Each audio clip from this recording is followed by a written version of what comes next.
Hi everyone, I'm Dr. Kristen White, clinical psychologist and mom of three, and this is the Mom Degree, where we provide support and tools to help women feel less crazy and be more effective in their role as moms.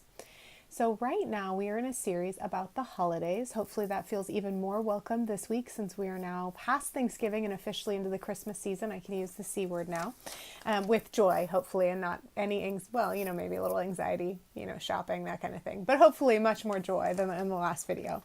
So if you watched the last video, a brief recap, what we talked about is basically that the way we can do the holidays well as parents, as women, as people, is to really be thinking about what do we value and how do we then make our decisions about what we're going to do, what we're not going to do, how we're going to do things out of those values. So I'd like to illustrate that today a little bit in terms of some of our values and traditions and just how this dictates my decisions as a mom. So I would say my top values, there's a lot of things, there's a few I'll mention today, but my top values for the Christmas season in particular are communicating to my kids that they are loved and they have the opportunity to love others.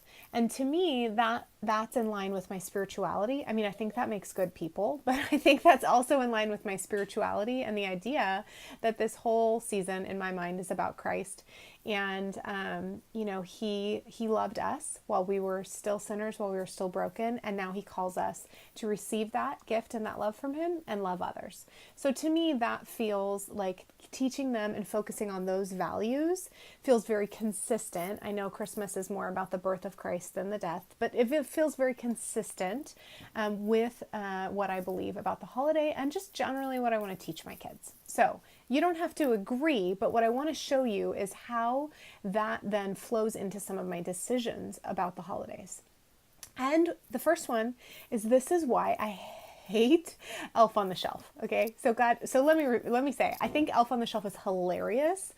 Those of you parents who post the ridiculous pictures of the things he does after the kids go to bed, the weird man in Chicago or something last year that was posing as Elf on the Shelf at holiday parties, I think all of this is hilarious and I get a big kick out of it.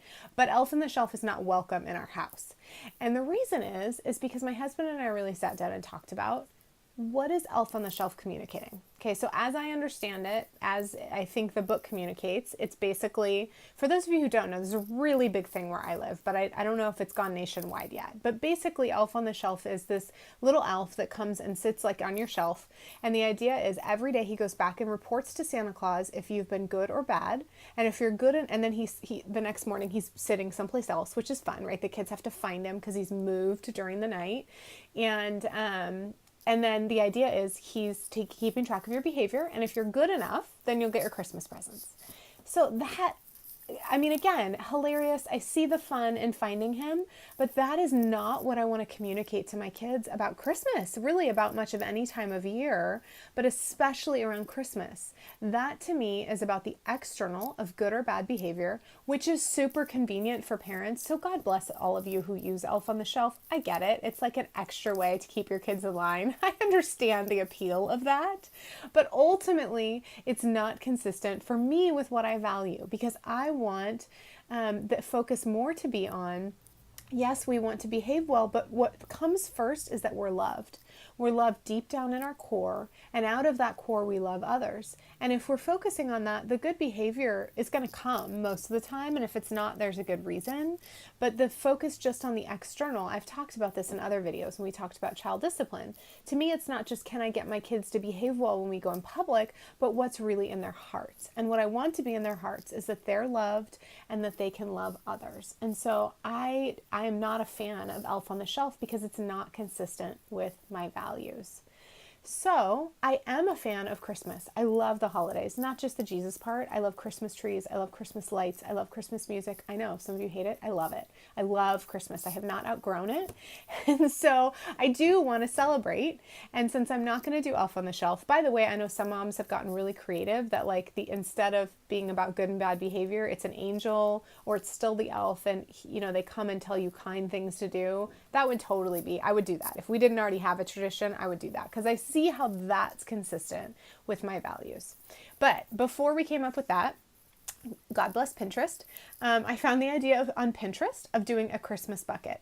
Now, this looks really ungodly. I already held it up to my phone. I don't know why it looks so ginormous on camera. It really isn't that huge in person, I swear. But basically, I just thank you for making me finish this last night so I could record this video. This is a bucket it's a countdown to Christmas. And so every day there's a something with a date. This says 11/25, so I'm guessing that's the Friday after Thanksgiving, and that's when we start because I love Christmas. I know that's not the official Advent, but I want to start right away. So there's something to open every day for the whole family. It's not like one per kid. And some of them, like this is the Christmas story because that's the beginning of the season. It's the same book every year. So they're not like all new toys or new presents. But for me, this is a fun way to count down to Christmas. I really value traditions with my family. So it's a fun tradition in and of itself, but it's also a way to frame our traditions. So a lot of them are not just wrapped presents. They're also these little cards with dates on them. And I left a couple out. One of them is Christmas lights. So every year we go and we see Christmas lights as a family. So it's not anything new, but it will be in the envelope on the day that we're going to go do it. So the kids don't know when we're going to do it, and it's a fun surprise. They open it and see, oh, what are we doing that's Christmassy today? So I love traditions. I love that this is a tradition, but it's also a way to frame all of the other traditions we already do and make them fun and make it a daily adventure. And then remember, my values are loving, again, being loved, experiencing love, and giving that to others. So there's also just lots of little ways I feel like I'm loving on my kids through this. And there's a lot that are service related that we're focusing on loving others. So here's one that says pass out candy canes. So last year we took a box of like little miniature candy canes and we went to Target actually just while we were shopping because I have 3 kids and one of them was a newborn at the time. And we just went through Target and we just passed them out. We'd ask other moms, hey, can, my kids share with your kid? And they'd give them a candy cane, or like the workers or people, totally safe and just bringing a smile to people's faces. And we talked about, we're just loving others. We're sharing the holiday spirit, and look at how they smile when you say hi to them and you give them something kind, right? So they're just like simple things. They're not super complicated. This year I put in, we're going to try to take cookies to like the local fire station or something. I don't know. That's probably the most ambitious service. Most of them are way simpler and embedded into just kind of the life we already have.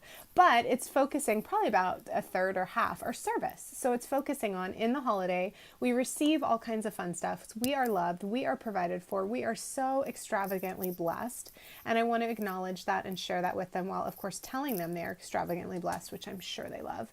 But I also want them to learn to love and serve others. And what better time than at Christmas, right? Because God gave his son and shared that with us. And now is it we can receive that and share it with others. Again, you don't have to believe that, but that's where I'm like, what do I value? Great. How do I make practical things now that flow out of that and align with my values and also teach them to my kids? Those are the keys. They have to align so that it feels congruent. It feels good to do these things, but also my kids are learning them, hopefully. You know how that is.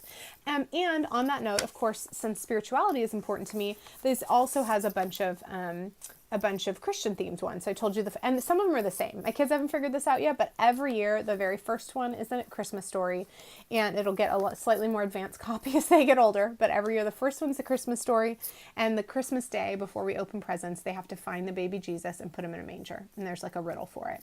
There's also one here close to Christmas that says to make a birthday card for Jesus because it's his birthday. So I integrate that in here too. It's a little weird, I know. It's trying to integrate like Santa Claus and Jesus. You got to be a little creative. But I do value both, and so I try a little bit and try to communicate these various things to my kids, and hopefully year after year they get them, and they start to internalize these values as well, to experience themselves as being loved and to experience the joy and the importance of loving others also. So that's me.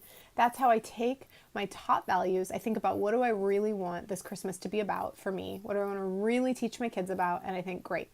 Now, what do I rule out? Elf on the Shelf, even though everybody else is doing it. And at some point my kids might wonder why they're not, right? But it's not consistent with my values. And what do I rule in that is practically teaching them? Now, you guys, please don't hear that this means you have to do something extravagant. It's like an Advent or like a daily. Like maybe your value is simplicity and not getting caught up with anything. And you want to do none of this. That's fantastic. God bless you. I would certainly, there are lots of things I don't do. So don't think I'm like this amazing, like Pinterest mom. This one just fits my values. So that's why I don't know anybody else who does this. I just saw it on Pinterest and it fits my values. So I do it and I love it. And now that the first year was a pain in the ass, but now it's pretty easy actually because I've got all the stuff. Anyways, your mom challenge is to think about what is your number 1 or 2 values over the Christmas season? What do you want it to be about for you? What do you want to embody and teach your children? And can you think of at least 1 or 2 practical ways, maybe even 3? Come on, you guys, you got this. Think of 3 ways that you can cut things out or add things in that would really align with and embody those values, okay? And make a list, talk to them, talk to your partner or others, do them, right? Don't just think about them, but think about what is one thing you might cut out because it's not consistent with your values, and what are 1 or 2 things you might add in. Even if it's like you're adding in a Sabbath every week, right? This doesn't have to be more stuff and more doing. Please don't hear that. It can be adding in simplicity and space if that's what you value and that's what you want most for yourself and your family. All right, I hope that makes sense. Let me know your questions. Much love and many blessings. Until next time on The Mom Degree.